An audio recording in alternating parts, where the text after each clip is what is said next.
Assalamu alaikum. How are you doing today? I hope you're doing well. Today I was thinking about where is it that we Muslims are heading to? Where are we going? Or where are we developing to? Because things are changing. And not only for the good. This has been the general theme of these videos that I've made about the Western society that we live in and the things that are happening. Besides the country that we live in, South Africa, there are similar developments all over the Western world. So much so that I'm thinking about moving, leaving. But it's difficult. I mean, there's all these family ties and things that anchor you. I grew up, I was born and bred in South Africa. Never ever felt like a citizen of the country because I grew up during apartheid. And I was actually told that I'm not really a citizen, couldn't vote. I've never voted in my entire life, even after the ANC took over. I wasn't taken in by all the government, by the people, for the people. I mean, look what's happening today. I'm glad I never ever registered. A number of my colleagues left South Africa, went to Dubai, Australia, New Zealand, Canada, and they're still there. They're not going to come back. They've actually left the country. I have family that has left South Africa, living in other countries. So it's important for us to be able to see where we are going and to make sure that we don't get caught up in what's happening. It's difficult because you have to go and work and you have to keep your job. I'm okay. I'm old. I retired last year. I got called back this year for a whole year now, it turns out. But what about the next generation? What about the generation after that? It's for Muslim people. It's as if it's becoming worse and worse, and most people don't really understand that there's this homogenizing forces, if you like, all around us. There's this attempts to homogenize us on a regular basis. I've been asked many times to come to a meeting on Friday at 1 o'clock. It happens all the time. And they know that you're supposed to go to masjid on a Friday, and it's almost law, if you like. I mean, you can actually report somebody, and you can make a case against them if they refuse to give you time off on a Friday to go to Jummah. I mean, extra time because sometimes the lunchtime is not enough time, or it doesn't coincide perfectly with the time of Jummah. But a lot of people conform to that. They just don't go to Jummah because they're afraid to stand up for their deen. They get ostracized. There's a lot of negative sentiment towards Muslim people. I've felt it all over. And maybe that's why I've worked at so many different places. Well, it's mostly because I get bored quickly. So I have to change jobs or go from one place to another. So much so that from I resigned in 2010, and from 2011, 12, 13, 14, 15, 16, I contracted. And now I'm contracting again. I resigned last year from a permanent position and I'm contracting again now. To me, being permanent is it's as if I'm being tied down and it gets used against you. You lose your permanency if you don't toe the line or do this, that, or the other. And I hate being controlled. It's not that I have a problem with authority, but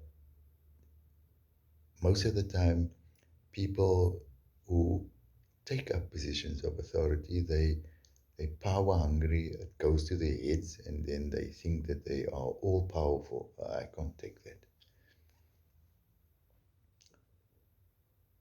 It makes me think about Alfred Adler's inferiority complex. We are all born with this complex of inferiority, and we try to make up for it by proving our imaginary superiority over one another. That's why the whole world is infested with this I'm superior to you in in some or other way.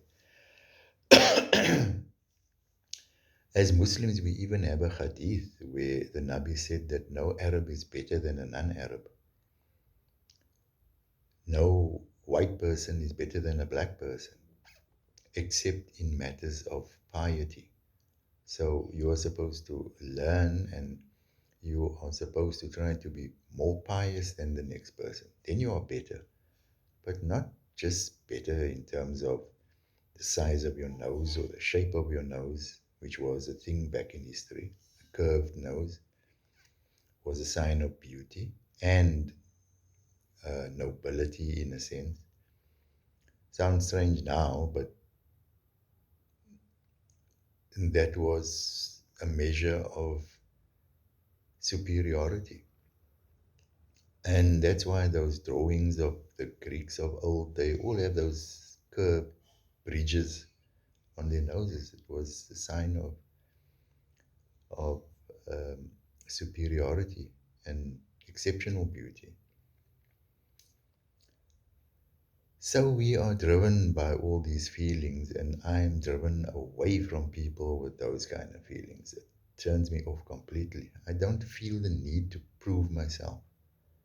Never ever felt it. I've turned down promotions because of, it was never a case of just, okay, you being promoted to head of department.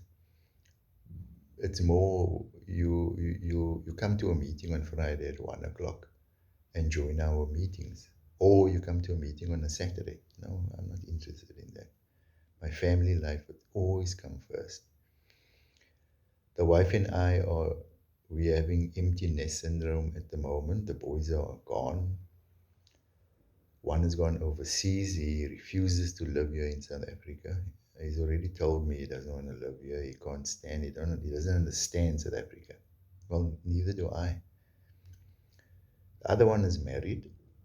Um, he lives in a really nice area, so he's sort of cushioned against all these things that are going on, the break-ins and the burglaries, he doesn't walk outside. He drives. Him and his wife. His wife, they work uh, online from home, so safety and security is not really an issue for them. But then the load shedding situation, the electricity supply situation is getting worse. Just today, a news article came out saying that we're going to have stage 6 load shedding indefinitely because so many power stations are busy falling apart. I mean, it's 28 years of no maintenance, almost 3 decades of doing nothing, of not maintaining the electricity grid. So the power stations are all falling over one by one. There's something like 11 power stations that are offline. Not for maintenance, they just broke down. They stopped working. It's bound to happen if you don't maintain equipment, then it's going to eventually fail completely. That's what's happening.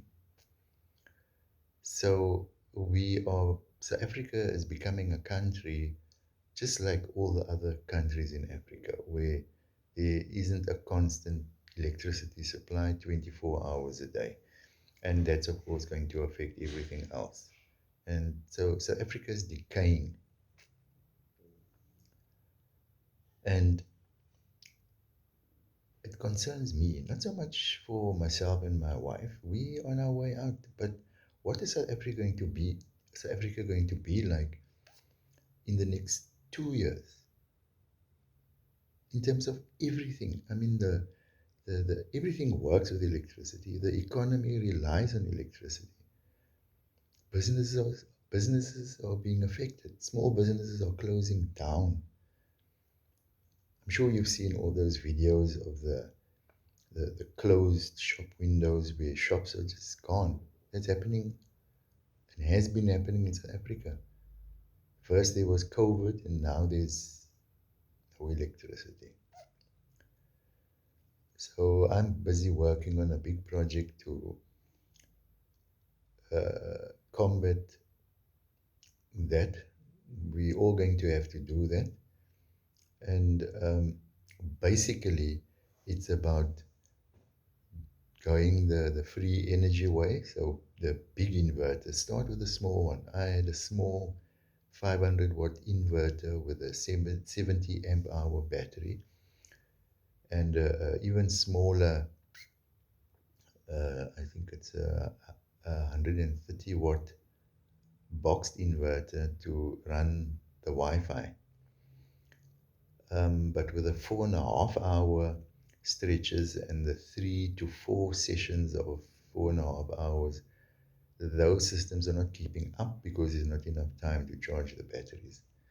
So, inshallah, this year I'm going to start with a big 5,500-watt wall inverter.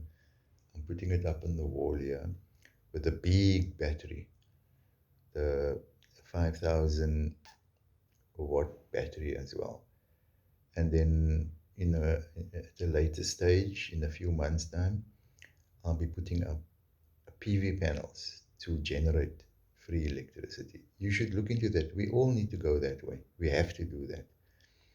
It combats load shedding, so there won't be any load shedding in this house. And I'll be starting to generate my own electricity. It works. I've seen it being done. I'm fortunate in that I'm also a qualified electronics technician, so I know how to do that. I know the trips, tricks, and traps of putting together such a system. So I can do it myself with the assistance of somebody who can carry and those things, drill the holes and go up the ladders and so on.